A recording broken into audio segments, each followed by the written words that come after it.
कि दुनिया में बहुत सारी चीज़ें हैं, इंसान ऐसे उलझा दिया है सबको, एक उलझ और एक सुलझ।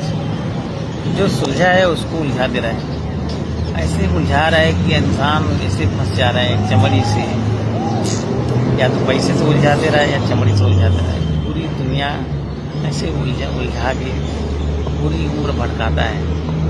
यह सच्चाई मालूम ही नहीं किसी को।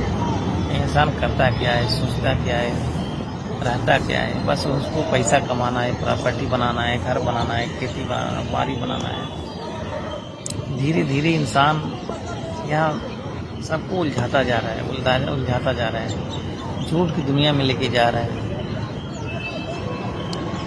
पैसा कमाने के लिए सारी चीज़ें झूठ से निर्मित हो जाए, धीरे धीरे धीरे धीरे सब बदलता जा रहा है। कब तक ये लोग सब बदल दे रहे हैं, पैसे के पीछे सारी दुनिया